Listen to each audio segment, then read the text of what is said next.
వందేళ్ల సుదీర్ఘ చారిత్రక ప్రాముఖ్యమున్న పాఠశాలల నిర్వహణను పాలకులు పట్టించుకోవట్లేదు. నోరు తెరిస్తే ఫిన్లాండ్ తరహాలో ప్రపంచ స్థాయిలో తీర్చిదిద్దుతామన్న గొప్పలు చెప్పడమే తప్ప ఆచరణలో ఇందుకు పూర్తి విరుద్ధంగా వ్యవహరిస్తున్నారనడానికి తాజా నిదర్శనం విజయవాడ పాత బస్తీలోని గాంధీ మున్సిపల్ హైస్కూల్గా చెప్పుకోవచ్చు.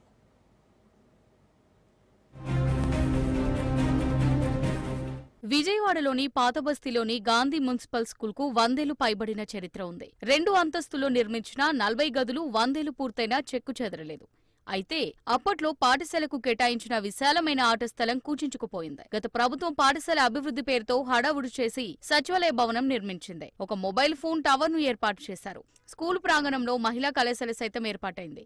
6వ తరగతి నుంచి డిగ్రీ వరకు దాదాపు 3000 మంది విద్యార్థులు చదువుతున్న ఈ ప్రాంగణం పరిస్థితి చూస్తే దారుణంగా కనిపిస్తుంది. ఒకవైపు తరగతి గదులు సరిపోవట్లేదని లక్షలు ఖర్చు చేసి నిర్మించిన భవనాలను వినియోగించకుండా అట్టెపెట్టారు.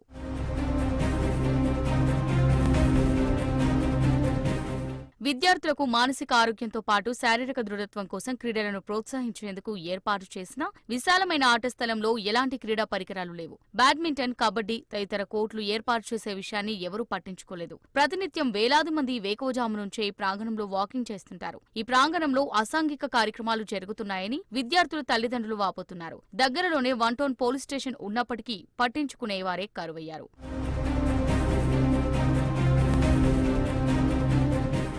ఎంతో చరిత్ర ఉన్న ఈ పాఠశాల ప్రాంగణంలో అదనపు సౌకర్యాలు కల్పించి మెరుగులు దిద్దాల్సి ఉండగా గత ప్రభుత్వం ₹1 కోటి పైగా ఖర్చు చేసి సచివాలయాన్ని నిర్మించింది. విద్యాసంస్థ ప్రాంగణంలో సచివాలయ నిర్మాణం చేపట్టడాన్ని ఎవరూ వ్యతిరేకించకుండా మౌనంగా ఉండిపోవడం ఆశ్చర్యం కలిగిస్తుంది. అయితే ఇప్పుడు అదే సచివాలయం ఉన్న స్థలంలోనే అండా క్యాంటీన్ ఏర్పాటు చేశారు.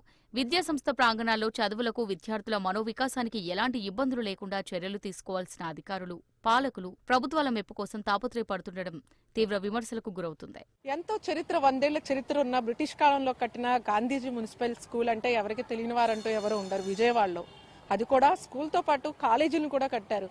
కానీ అంత చరిత్ర ఉన్న స్కూల్ మాత్రం ఇప్పుడు చాలా అధ్వాన స్థితిలో ఉందనే చెప్పాలి. గత ప్రభుత్వంలో ఈ ఉన్న స్థలంలోనే వార్డు కట్టారు, సచివాలయం. దాంతో ఉన్న స్థలం అయితే సగం పోయింది.